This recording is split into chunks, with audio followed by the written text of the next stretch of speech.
também a Eduardo. Excelente. Muito bonito a gente ver testemunhos e ver esse momento tão especial. O senhor estava comentando, isso é insubstituível, esse momento de testemunho, mostrando os diversos ministérios, diversas atividades que a igreja desenvolve. Ele disse: se eu pregar só 15 minutos, não tem problema nenhum. Acho que vai pregar uns 15 hoje, ou 10 minutos talvez. Mas essa troca de informação é sumamente importante para a igreja, porque a gente começa a ter esta ampla visão dos diferentes ministérios e atividades que a igreja desenvolve. E esse último que foi mencionado de Eduardo, que assistiu 1 ano e meio pela televisão, provavelmente pela Sky, né, Eduardo? E depois agora o canal aberto também aqui em Brasília. A televisão, o alcance, quando o Dr. Paulo estava orando pelos dízimos e ofertas, ele mencionou que esses recursos sejam para evangelizar todos os cantos da terra. E é o dízimo de vocês, o nosso dízimo, é que mantém a rede Novo Tempo de comunicação. E através da Novo Tempo, televisão, Eduardo está aqui conosco hoje. Estamos felizes, Eduardo, que você está conosco. Porque o Espírito Santo a chamou lá na televisão, despertou o interesse dela e ela está aqui conosco. Estamos muito contentes. E outros ministérios que nós vemos aqui, tão lindos, tantas atividades que a igreja tem desenvolvido. Nós louvamos a Deus por isso. E um desses ministérios é a liberdade religiosa. O Dr. Paulo está organizando e organizou muito bem para este final de semana. A liberdade religiosa é um bem incalculável. E às vezes só nós percebemos qual é o valor dele quando nós precisamos fazer uma prova, um exame, quando precisamos participar de um concurso, quando precisa fazer o Enem, enfim. Às vezes nos preocupamos somente nesses momentos. Mas a igreja, ela trabalha nesta área da liberdade religiosa há muitos anos. Desde 1893 a igreja iniciou, organizou, vamos dizer assim, um departamento, que é o Departamento de Liberdade Religiosa, e organizou uma entidade chamada Associação Internacional de Liberdade Religiosa. A sigla é IRLA em inglês. Esta associação internacional, ela tem assento ou tem status consultivo na Organização das Nações Unidas, que existe para defender, promover a liberdade religiosa em todas as partes do mundo e para todas as pessoas em todos os lugares. Esse é o grande objetivo da IRLA, da Associação Internacional de Liberdade Religiosa. As filiais da IRLA têm representação em torno de 80 países. E na divisão sul-americana, eu sou o responsável por esta atividade, além de diretor de comunicação para a divisão sul-americana ou para a América do Sul, para os 8 países da América do Sul. Também essa atividade está sob a minha responsabilidade. Temos organizado eventos, atividades, fóruns. Na próxima segunda-feira agora estou indo a Maceió, onde, junto ao Ministério Público, na sede do Ministério Público de Alagoas, estaremos fazendo um fórum, o primeiro fórum alagoano de liberdade religiosa. E assim, em diversos lugares da América do Sul temos desenvolvido essas atividades. A liberdade religiosa é inerente do ser humano. A liberdade religiosa, a liberdade de escolha, ela é uma das dádivas, um dos dons de Deus, uma dádiva divina. Mas 70% da população do mundo vive em algum lugar onde há restrição da liberdade. Na América do Sul, praticamente os nossos 8 países da América do Sul têm relativa liberdade religiosa. Digo relativa porque nós temos graves problemas nas universidades, nas instituições de ensino. Esses são os maiores problemas que temos na América do Sul. Mas a ameaça principal no mundo da liberdade religiosa é o secularismo intolerante. Quando, por exemplo, pessoas ou meninas que vão à escola pública na França foram praticamente proibidas de usar o seu lenço, a sua vestimenta tradicional de um muçulmano. Ou quando a menção, por exemplo, da criação, e isso podemos citar um evento que aconteceu especialmente em Cuiabá, em uma das nossas escolas, quando se falou, quando o professor, que normalmente todas as nossas escolas falam de evolucionismo e criacionismo, mas a mídia explorou de tal maneira, colocando que é uma aberração à própria educação falar sobre criacionismo. Isto é influência de um secularismo, isto é influência de uma pressão contra a prática da liberdade religiosa, um secularismo intolerante. Ou quando uma agência, por exemplo, cristã de adoção de crianças, são ameaçadas de perder a licença e como uma agência de doação de adoção de crianças, se recusar de colocar um casal do mesmo sexo para ser adotado uma das crianças. Quando uma entidade é ameaçada de perder a sua licença de atuar nesse trabalho de adoção de crianças. Enfim, várias atividades, várias situações. Eu posso mencionar alguns países. Por exemplo, a Jordânia. Recentemente tivemos em Punta Cana um congresso mundial, o 7º Congresso Mundial de Liberdade Religiosa. E neste congresso foi perguntado sobre a lei Sharia, que é a lei contra a perseguição religiosa, que é crescente na região do Oriente Médio. E a resposta foi dada pelo presidente do Centro Árabe para o Desenvolvimento de Direitos Humanos. Ele disse que afirmou que na Jordânia os cristãos têm mais direito de proteção à liberdade religiosa do que em outras partes do Ocidente. Isso é surpreendente falar uma coisa dessa, onde nós vemos que na maioria dos países as pessoas não podem nem sequer mudar de religião, não podem sequer pensar em pregar. Até as pessoas que vão como missionários nessa região têm que muitas vezes se ocultar porque poderão ser presas. Na Nigéria, por exemplo, ataques terroristas são feitos por organizações extremistas que visam varrer o cristianismo do país. 25 de dezembro, agora o último, dezembro de 2011, cerca de 5 ataques de bombas foram feitos ao nordeste da Nigéria, causando 40 mortos. Os alvos foram igrejas católicas que estavam ali realizando a missa do galo após a véspera do Natal. Uma outra situação também que a gente pode mencionar na Índia, embora a Constituição da Índia ela dá a liberdade de religião, os governos regionais muitas vezes não dão ouvido isso. Eles aprovam leis anti-conversão, ou seja, muitos cristãos foram expulsos de suas casas queimadas, e alguns adventistas e várias igrejas adventistas também foram atacadas. Inclusive um pastor e sua família veio a falecer na Índia. Em Honduras, uma outra situação que a gente pode compreender, as leis organizadas do país, por uma coalizão ecumênica, marginalizar minorias religiosas. Então, igrejas crescentes, pequenas igrejas crescentes, lá em Honduras têm grandes dificuldades de tirar as suas licenças para construir ou erguer novas igrejas, porque uma coalizão ecumênica limita ou faz barreiras para que outras igrejas possam crescer. Então, tudo isso são atividades anti a liberdade religiosa. Podemos mencionar, por exemplo, a China, que muitas vezes a gente tem mencionado. A China não tem as denominações não existem formalmente na China. Existe um conselho cristão onde as igrejas protestantes estão reunidas, inclusive a igreja adventista.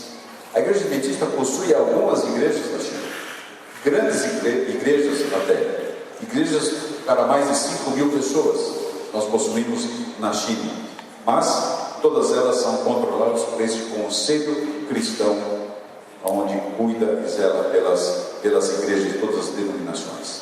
Na Rússia é um quadro um pouco diferente. Após a dissolução e o o fim da União Soviética em 1991, houve um grande avanço na liberdade religiosa. Todavia, ela tem sido cada vez mais restrita. Uma coisa interessante é que as propriedades das igrejas ortodoxas russas, que foram destruídas ou foram atacadas pelo antigo regime, todas elas foram recuperadas. Mas as igrejas não ortodoxas, essas não receberam o mesmo tratamento do que as igrejas ortodoxas. Então, o movimento cristão evangélico, por exemplo, o movimento evangélico Exército da Salvação, teve uma luta de 18 anos para poder se registrar e ser oficial lá na Rússia, porque o próprio nome deles, Exército, era contestado pelo governo russo. E também porque o principal líder da igreja tem uma patente de general, e aí então não se conseguiram por mais de 8 anos. E a IGLA, a Associação Internacional, ajudou nesse processo para que esta igreja pudesse ter as suas atividades. Na Coreia do Norte, é um outro país onde as restrições da religiosidade são tremendamente limitadas. Todavia, a igreja possui 4 locais de culto lá na Coreia do Norte, mas extremamente vigiado de perto, supervisionado pelo governo. Existem mais de 300 templos budistas na Coreia do Norte, mas são considerados como relíquias culturais. E assim a gente pode ver em diversas partes do mundo as atividades e o cerceamento da liberdade religiosa. Nós precisamos estar atentos a tudo aquilo que acontece no mundo e atentos àquilo que acontece no Brasil. Ontem foi perguntado, mas nós sabemos que um dia a liberdade religiosa vai acabar? Sim, é verdade. Mas hoje, quando nós temos liberdade, precisamos lutar por ela, mostrar a ela, mostrar a importância dessa liberdade. Vou somente finalizar com as palavras de um pastor de nacionalidade alemã que passou por uma grande situação na sua vida no regime nazista. Ele diz o seguinte: primeiro eles levaram e buscaram os comunistas. Eu não protestei, disse ele, porque não era comunista. Depois ele disse: eles então vieram buscar os sindicalistas, e eu não protestei, porque não era sindicalista. Então eles vieram para os judeus, buscar os judeus, e eu não protestei, porque não era judeu. E no fim ele disse: então eles vieram para me buscar, e não havia ninguém para falar comigo. A liberdade religiosa, ela é um dom de Deus, devemos preservá-la, devemos falar sobre ela, devemos entender todas as situações que acontecem em nossa volta, para poder preservar a liberdade de pregar e falar sobre o amor de Deus. A liberdade é um bem muito valioso para todo ser humano. A liberdade é particularmente preciosa, é cara e pode ser facilmente perdida. Que Deus nos abençoe, possamos estar atentos, vamos participar deste evento especial, deste final de semana, e conhecer mais e poder contribuir para a liberdade de consciência aqui em nosso país. Pastor Edson, departamental da Liberdade Religiosa da América do Sul, na verdade é uma honra para a nossa igreja recebê-lo aqui este final de semana. Nós estamos muito gratos pela sua presença, pela sua contribuição, pelo seu conhecimento da matéria que partilhou conosco. Muito obrigado. Eu faço aqui público o agradecimento também. O pastor disponibilizou material sobre liberdade religiosa, textos específicos sobre a matéria, que nós iremos distribuir, presentear hoje à tarde. Assim que, mais uma vez, muito obrigado da nossa igreja. É um prazer contar, e a casa aqui está sempre aberta para quando desejar partilhar desse conhecimento com a gente. Muito obrigado. E agora também nós vamos agradecer também ao grupo Vocal 3, que vai nos apresentar uma mensagem musical.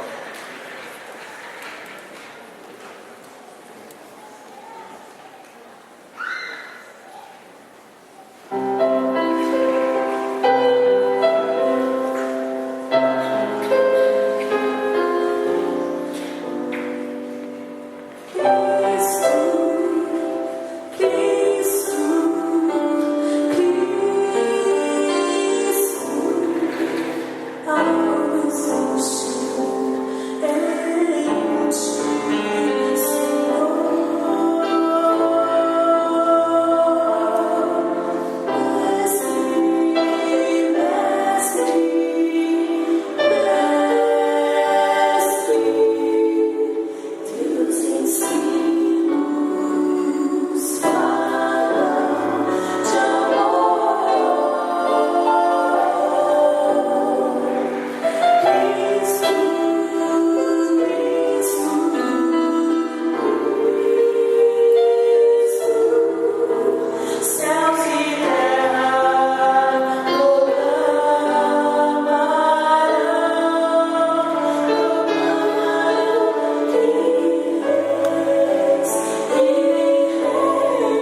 Cristo.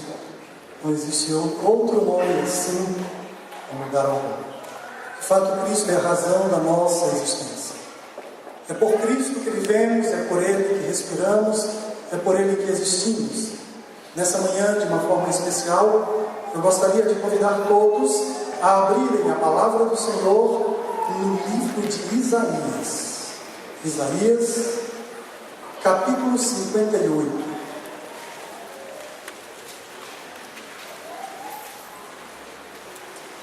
Isaías, capítulo 58. O tema da liberdade é o tema mais forte na Escritura. Liberdade ampla e restrita.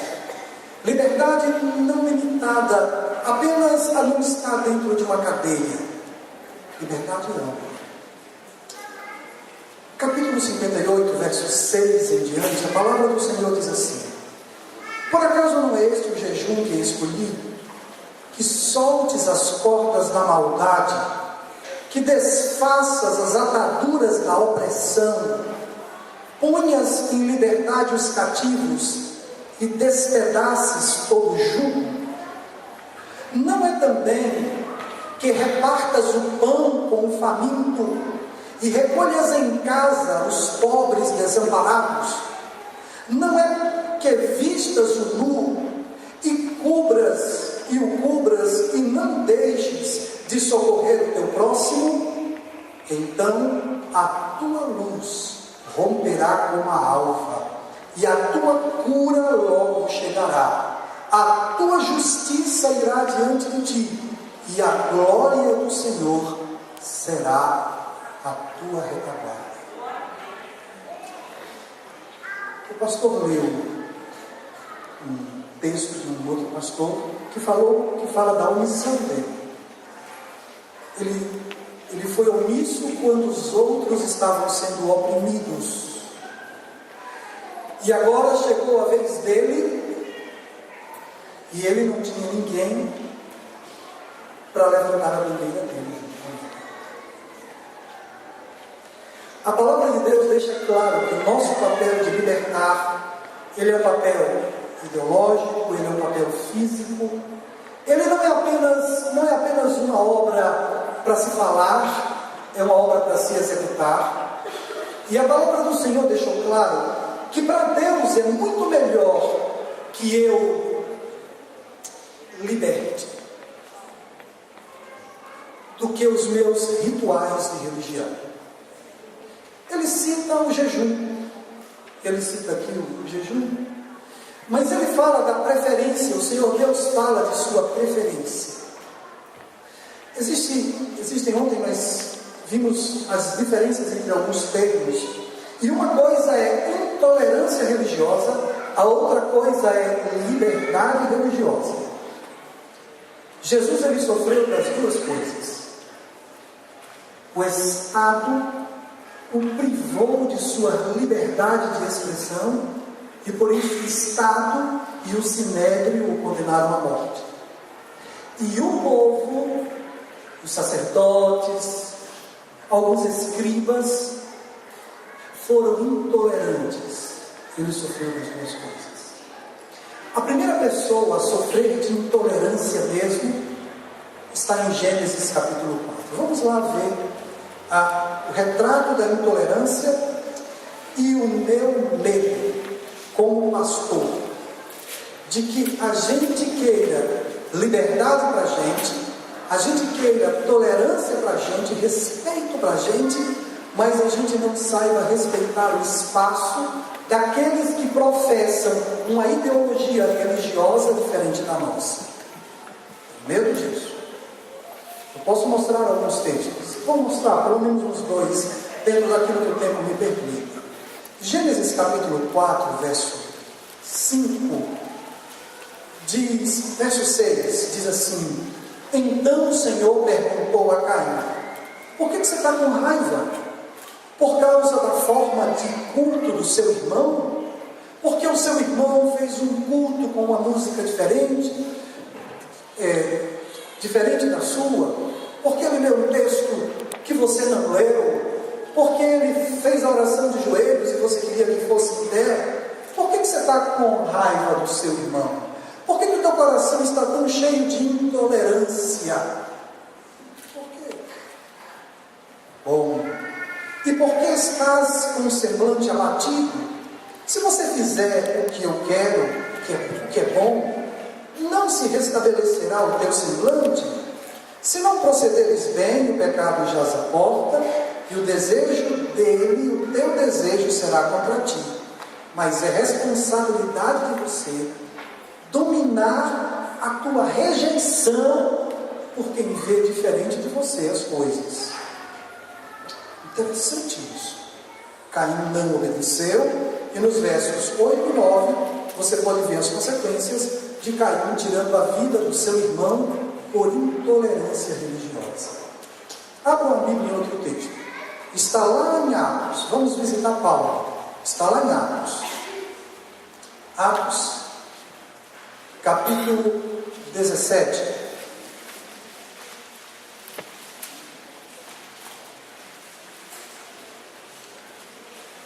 Verso 16. Enquanto Paulo esperava por eles em Atenas, sentia grande indignação, vendo a cidade cheia de ídolos. Esse texto fala de uma rejeição natural, por ser muito diferente daquilo que Paulo conhecia, da verdade que Paulo tinha no coração. Por ser muito diferente, enquanto ele esperava os filósofos gregos, que tinham pedido a ele uma entrevista, para que ele falasse sobre essa nova religião, enquanto Paulo esperava, ele ficou olhando, ele viu aquele monte de ídolos, e para ele era muito estranho aquilo. Mas dê uma olhadinha no verso 22 sobre a reação de Paulo quando foi dada a Paulo a oportunidade de falar. Então Paulo ficou de pé no meio do Areópago e disse: homens atenienses, em tudo vejo que sois espiritualmente religiosos. O apóstolo Paulo não agrediu aquele povo, mas o texto diz, algumas Bíblias dizem, que ele se revoltava intimamente. O estômago dele, ele sentia indignação, ele não... A forma de ver Deus dele era diferente, mas na hora de se relacionar com alguém que tem uma teologia tão diferente, como por exemplo, aqueles que professam o candomblé, por exemplo, tem uma teologia bem diferente da nossa, bem diferente, Quimbanda, Umbanda, bem diferentes. Paulo estava em uma situação em que ele não, mas ele soube respeitar. Porque querer tirar o direito dos outros é uma ciência. Eu vou dizer algo que talvez vocês não leiam nessa direção, porque a literatura que chega ao nosso alcance é uma literatura produzida para pacificar. Mas deixa eu dizer, Reforma Protestante. A primeira igreja que saiu da Reforma Protestante foi a luterana. A outra foi a anglicana. Mas tanto luteranos quanto anglicanos não aceitavam os batistas. Não aceitavam. E mataram milhares de batistas. Simples. Batizar crianças era uma maneira de fazer a pessoa se tornar antes de poder escolher. Teologicamente, o batismo de crianças inibe a conversão, que deve ser um fenômeno da vida religiosa. O dia da sua conversão, batizar crianças inibe isso. Os batistas não aceitavam isso. Já os anglicanos e luteranos batizavam crianças, batizavam por aspersão, obviamente. Isso daí deu muita morte. Agora, incrível, luteranos e anglicanos eram perseguidos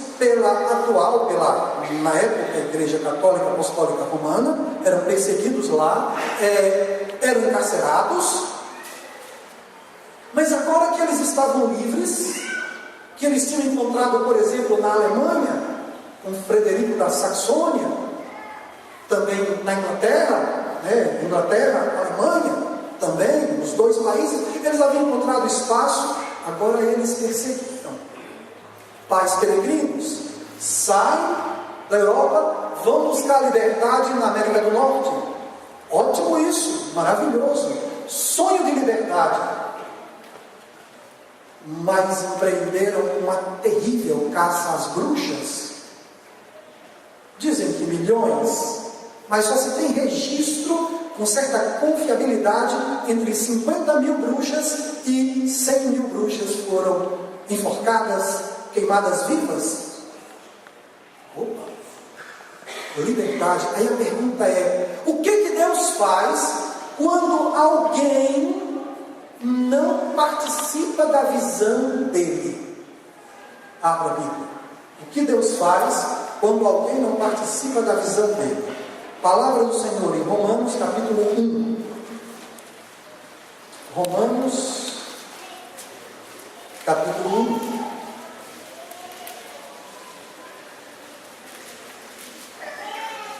Verso 24. Vem falando de coisas que Deus não gosta antes disso. Você pode ler o capítulo 1 todo. Aí vem falando de imoralidades, vem falando de coisas que Deus não aprecia, que Deus rejeita profundamente.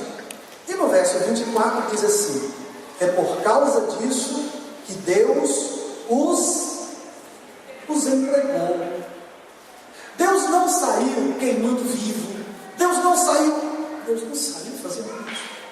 Deus os entregou para que colham as consequências de sua imoralidade, para que colham as consequências de suas escolhas.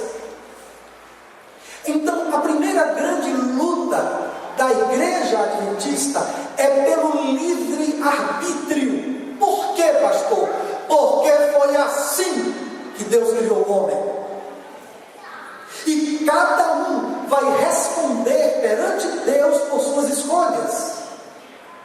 As pessoas não vão responder perante mim, portanto não é meu papel julgar bruxos, ou julgar quem quer que tenha uma ideologia diferente da minha, porque Jesus não fez isso, o apóstolo Paulo não fez isso, e o cristianismo não se presta a isso. O cristianismo se presta a servir, amar e testemunhar, muito mais do que ser advogado e defender verbalmente a verdade.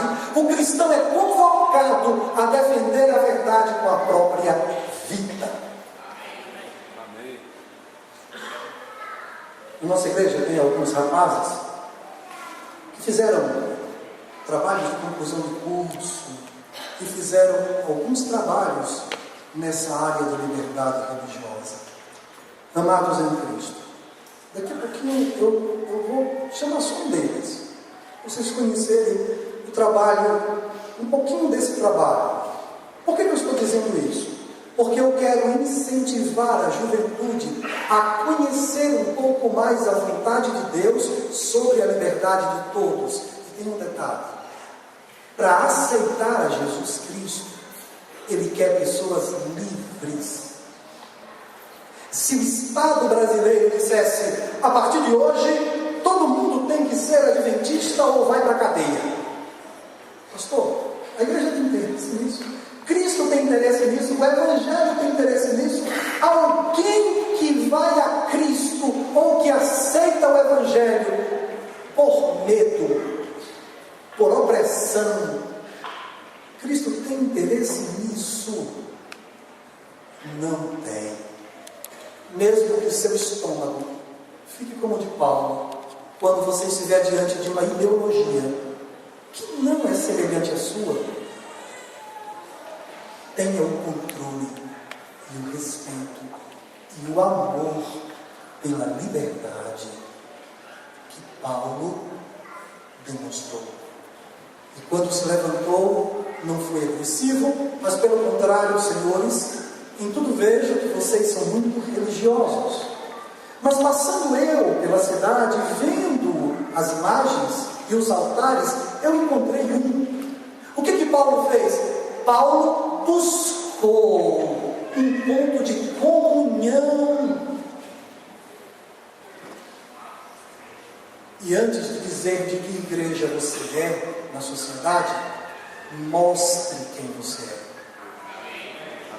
Dizer à igreja essa carteirinha, a carteirinha, não é a primeira coisa.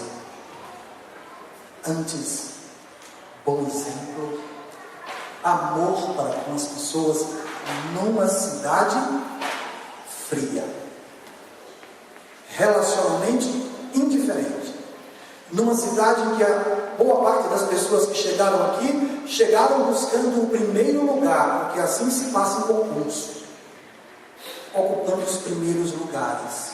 E essa cultura de eu primeiro é a cultura da nossa cidade. Generosidade e amor ao próximo é uma necessidade desse povo. E nós temos amor para dar. Nós poderemos nos encolher por covardia, porque aceitamos que a cultura dessa comunidade nos aculturasse e nos tornamos frios. Mas a palavra igreja quer dizer: sai para fora dessa mentalidade, sai para fora da indiferença, saia da rejeição, porque uma mulher que tinha sido pega em adultério não pode pegar os meus pés, não pode tocar em mim. Cristo disse não.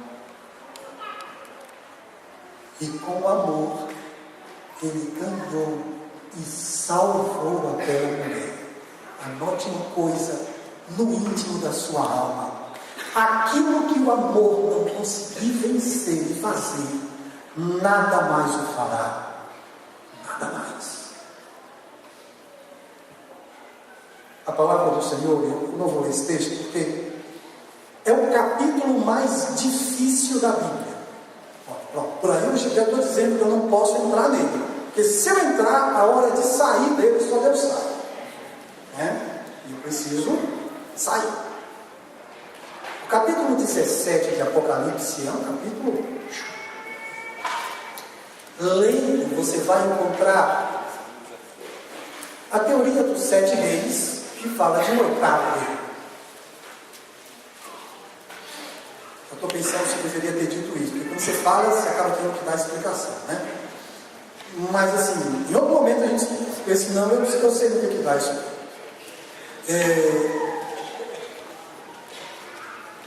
A interpretação adventista para esse texto vem se referindo às diversas nações e povos que perseguiram o povo do Senhor. Querem lembrar de um? Egito, nação que perseguiu e expediu decreto de morte. Quando o poder público expediu um decreto, uma lei que conspirou contra a vida espiritual da nação israelita, isso foi cerceamento de liberdade religiosa. O governo expediu.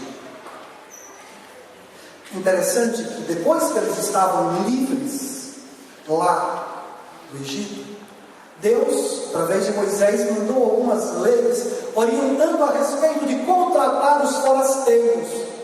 Lembre-se, não trate mal com o forasteiro, porque um dia você também foi. Deus chama a atenção. O tempo passou, mais para frente um pouquinho, você encontra lá no livro de Esther um império também criando leis que oprimiam. Antes de Esther um pouco, você encontra o Império Babilônico com Daniel, os sátrapas, os prefeitos, as autoridades, com inveja de Daniel, fazem com que o Estado promulgue uma lei que cerceava a liberdade de expressão. E agora Daniel, que sempre orava e prestava culto ao Senhor, estava sofrendo pela força do Estado. O apóstolo Paulo, os discípulos, não o apóstolo Paulo, os discípulos sofrendo a pressão do Estado, inclusive em Atos o apóstolo Pedro deixa claro dizendo o seguinte: bom, não estamos amotinando o povo, nem estamos ajuntando o povo contra o império, mas é mais importante obedecer a Deus do que aos homens. Quando o Estado vier com uma lei que conspira contra a vontade de Deus, existe um pequeno segredo: nós já somos cidadãos de um outro reino. Nós já estamos debaixo de um outro conjunto de leis. Desde que as leis daqui não conspirem contra as leis de Deus, a palavra de Deus também nos orienta que, tanto quanto dependa de nós, tenhamos paz com todos. E que é para darmos a César, que é de César, mas a Deus, que é de Deus. A palavra do Senhor, claro, sobre como viver aqui.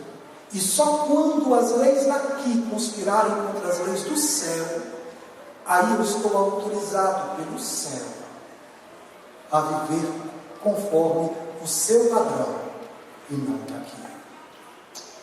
Amados em Cristo, Daniel sofreu perseguição do Estado.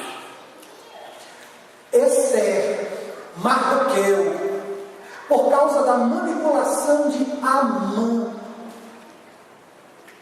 que conseguiu com que o governo expedisse leis que conspiravam contra a liberdade. O Senhor deu sabedoria a Esther, deu sabedoria a Mardoqueu e espírito íntegro. Teve um momento em que Mardoqueu e Esther descobriram uma traição contra o rei, e eles foram ao rei e disseram: você está sendo traído. Eles não eram contra o rei, mas Mardoqueu não podia se ajoelhar diante de Amã, que tinha conseguido do rei um decreto de autoridade que fazia com que os outros se ajoelhassem diante dele. Em Babilônia, os 3 rapazes, eles tinham uma consciência religiosa que não lhes permitia se ajoelhar diante de homem algum, mesmo que fosse o homem mais poderoso da terra. No entanto, era um decreto legislativo que tinha sanções por não ser cumprido. A questão foi muito difícil. Chegou um momento tão crucial que eles disseram: ok, quanto à tua imagem, fique sabendo que não nos ajoelharemos diante dela. Se o Senhor Deus quiser, Ele nos libertará, porque Ele é o autor da nossa vida e da nossa liberdade. Mas fique sabendo, ó Rei, que se o Senhor optar por nossa morte, para que dela muitos outros nasçam pelo nosso testemunho, se o Senhor Deus optar por isso, fique sabendo que preferimos morrer ao lado do Senhor do que viver ao teu lado, ou do que viver sem Ele. Morrer ao lado do Senhor do que viver sem o Senhor, porque viver sem o Senhor não é viver. Diversos impérios: babilônico, egípcio, medo-persa, no tempo de Esther, medos e persas.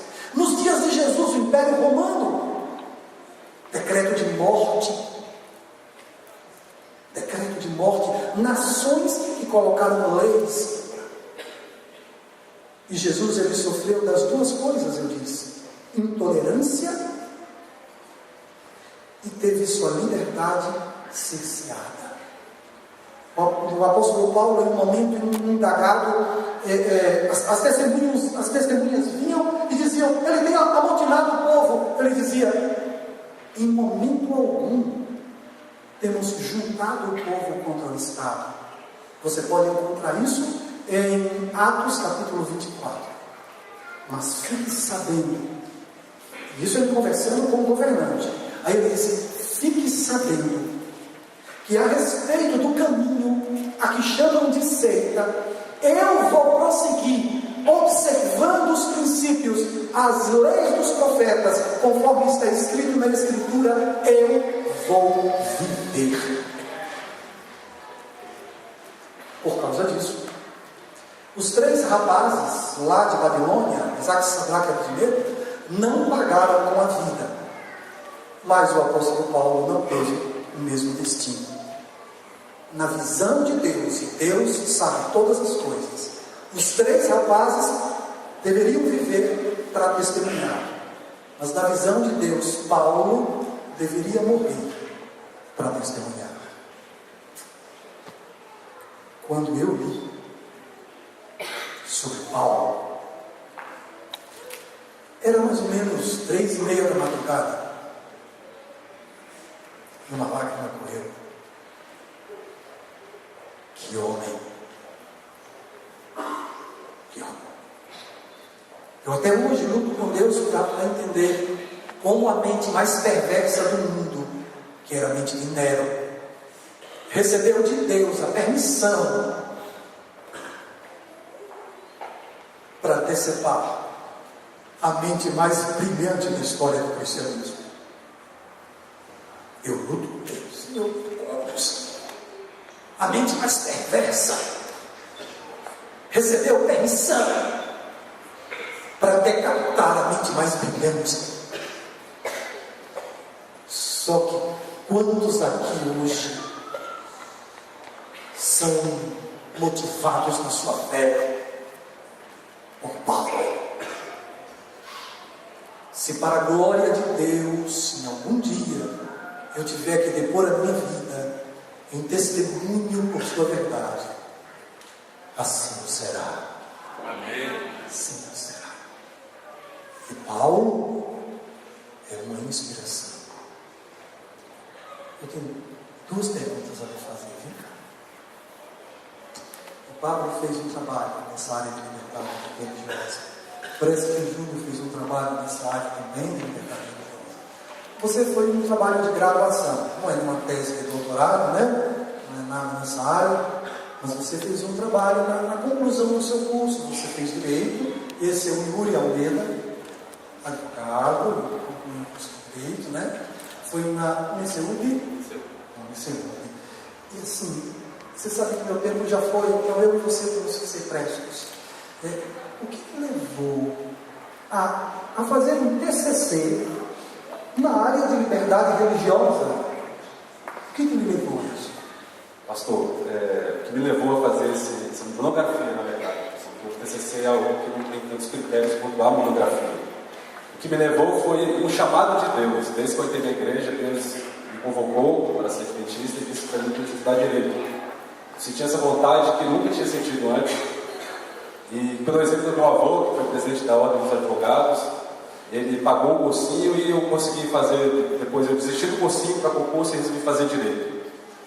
E desde que comecei a estudar, o nível de conhecimento que eu coloquei na monografia não é de graduação, é de mestrado e doutorado, porque eu dei uma sorte de pegar um professor, não sorte, mas digo assim, providência divina, né? Eu comecei no ICEUB e minha mãe ficou doente e me chamou para morar em Florianópolis. Eu fiquei 2 anos e meio lá. E nesse tempo, uma doutora resolveu ensinar um pouco mais do que deveria, numa matéria que nem é exigida pelo médico, chamada hermenêutica constitucional. Então, estudando essa matéria, eu tomei contato com o juiz alemão Alexis, com as teorias dele, que não são tão aceitas no Brasil, mas mundialmente aceitas, sobre a proporcionalidade, onde você pondera princípios, o princípio da legalidade nos concursos públicos e o princípio da liberdade religiosa, que está mais intimamente ligado à dignidade da pessoa humana. Então, a partir desse conhecimento, eu já comecei a formar minha convicção nesse trabalho. E quando eu vim para Brasília, voltei para cá, me fizeram repetir 1 ano e meio na faculdade.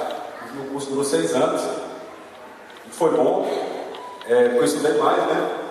Mas aí quando eu cheguei e diziam que eu tinha que fazer uma concentração, tinha 3 áreas, né? E eu escolhi uma área porque eu já tinha feito 2 disciplinas, eu não queria estudar mais do que 1 ano e meio.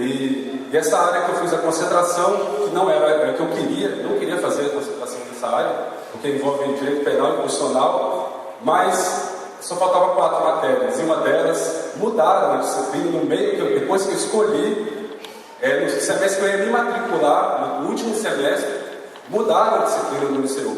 Colocaram a matéria sobre direitos fundamentais. Então eu estudei direitos fundamentais, que também não é uma matéria de graduação. Então foi esse currículo que lhe motivou a fazer esse trabalho, essa monografia. Minha orientadora, ela foi assessora do presidente do STF, minha orientadora, ela me deixou no mato sem cachorro, né? Como diz a palavra, ela somente corrigiu minha introdução. Mas o tema, por que você quis esse tema? É isso que eu quero saber mesmo. Olha, foi um pacto que eu fiz com Deus, porque eu assisti aquele DVD, não sei se vocês recordam, Eventos Finais, e li o livro. E lá eu vi que tinha grandes juristas defendendo a liberdade religiosa. Então, eu fiz um pacto com Deus, que eu iria defender até a morte, se preciso. Foi o DVD da última batalha? Eventos Finais e tal, que tem um julgamento. Exatamente, esse julgamento. Exatamente. E se motivou a estudar sobre isso. E graças a Deus, hoje, eu estou fazendo pós-graduação no CEUB, estou trabalhando como especialista em direito administrativo. E esse meu trabalho, eu tive a honra dele ser publicado, trabalho de monografia, com mestres e doutores, numa obra que está sendo lançada pela igreja, O Dr. Edson Rosa aqui me ajudou nesse empreendimento, ele e o Dr. Luigi, o organizador da obra chama-se Dr. Josias Jacinto. É o coordenador do curso de Direito do NASP. Exatamente, eu tive a honra, o privilégio, não entendi nada até, porque o livro não é só uma revista, é um livro que vai ser divulgado nacionalmente. Agora, o seu trabalho é mais voltado para a área do direito, a participar dos concursos públicos, das oportunidades que o Estado oferece, e a gente não ficar à margem.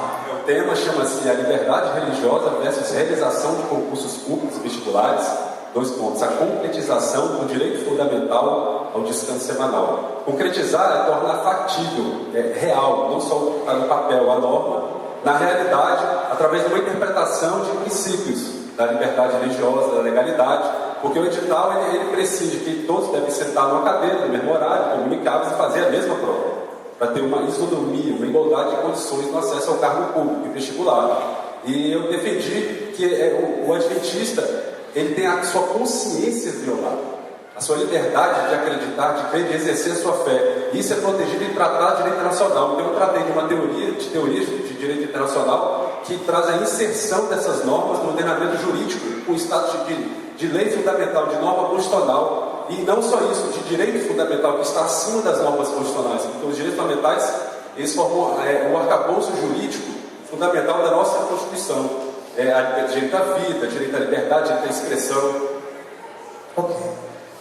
A gente vê a relevância, continue lutando nessa direção. É uma luta que é válida. Nós temos outras pessoas aqui que são também muito atentas a isso, que são também da área do direito. Meu pedido, meu receio, o meu medo é simples. Eu tenho medo que a gente só lute pela liberdade religiosa quando for o tema do nosso interesse. Livre-arbítrio é a bandeira de Deus para todos. Cada um faça o que quiser com sua liberdade, desde que não afronte o espaço do outro. Porque cada um vai responder pelo que fez, pelo que faz, perante Deus. Nós não somos juízes. Só há um juiz, supremo juiz, e esse é o nosso Deus. Lutar pela nossa liberdade é fundamental. Ter uma voz em favor da liberdade dos outros também é.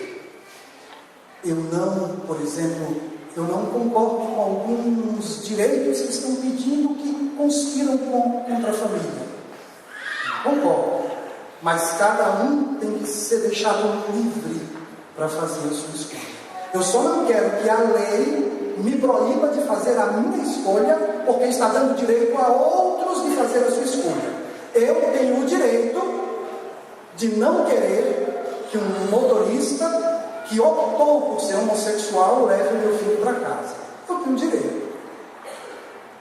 Eu tenho direito de escolher quem vai educar meu filho. Eu tenho direito. Eu não posso aceitar tirar de mim esse direito. porque a responsabilidade sobre o meu filho é minha.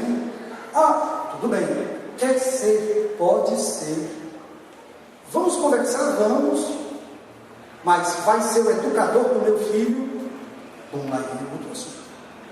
Outro assunto. Todo mundo tem direito de viver exatamente como quiser, não tem? Eu tenho direito de ser cristão também. Todo mundo tem direito. Você exerce a sua fé, eu exerço a minha fé.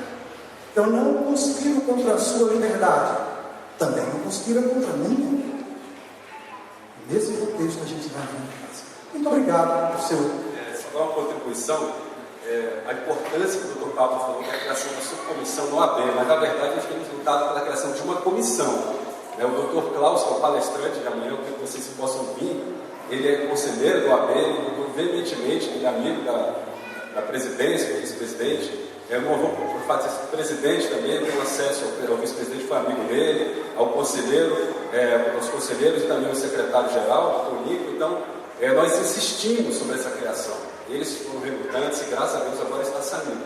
Isso é importante para a defesa dos seus direitos. Você pode ter um filho, você que é estudante, você pode ter problemas na realização de concurso público, procure a gente, porque nós estamos dispostos a ajudá-los nessa questão de defender o seu direito.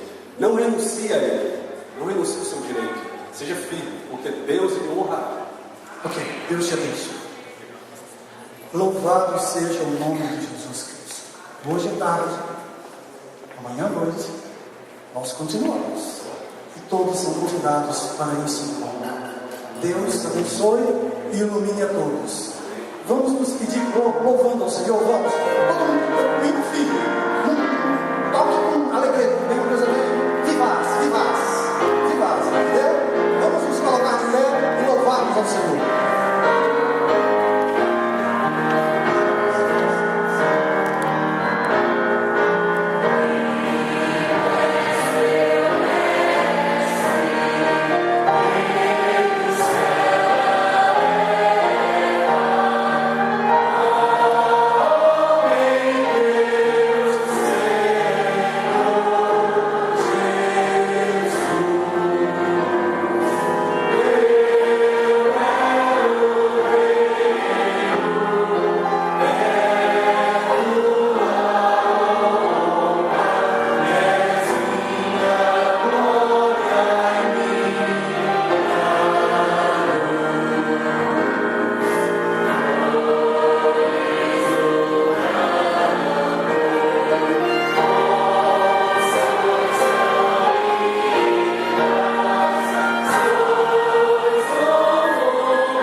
Bendito Pai Celestial, te agradecemos, Senhor, por este encontro, este congresso que acontece neste final de semana, sobre um tema tão especial, que tem objetivos tão amplos, entre eles o de fortalecer a nossa fé, porque por mais que lutemos por comissões em instâncias governamentais, é só para prolongar o nosso tempo para proclamar o Evangelho. Mas nós sabemos que finalmente as leis não ficarão a nosso favor. Quando isto acontecer, Senhor, ajuda-nos a compreendermos e mais importa obedecer a Ti. Porque Tu és maravilhoso. Porque o Senhor não permite que nenhum fio de cabelo caia da nossa cabeça sem a Sua permissão, nenhum fio cai, Senhor. Porque o Senhor vai colocar em nossos lábios palavras quando estivermos diante de autoridades que inquirirão sobre nossa fé. Porque o Senhor estará todos os dias ao nosso lado até a consumação dos séculos. Então louvamos o Teu nome. Porque Tu cuidas de nós. Porque o Senhor nos ampara. E porque o Senhor nos ensina a falar e a defendermos nossa fé. Por tudo isso nós Te adoramos. A história da humanidade está marcada pelo sangue daqueles que decidiram Te seguir. A história deve terminar mais ou menos do jeito que começou, com Abel vivendo a fé e derramando o seu sangue, o primeiro ser humano que morreu na história da humanidade. Foi um ser humano que morreu porque alguém não aceitou a relação dele contigo. Hoje, Senhor, ajuda-nos para que nossa religiosidade seja mais que dogmática, ela seja de fato um relacionamento vivo contigo. Abençoa cada pessoa aqui, a cada amigo querido que nos visitou nesta manhã. Que o Senhor o acompanhe, o leve em paz para casa. Traga a todos, logo mais à tarde, para a continuidade deste encontro. Em nome de Jesus.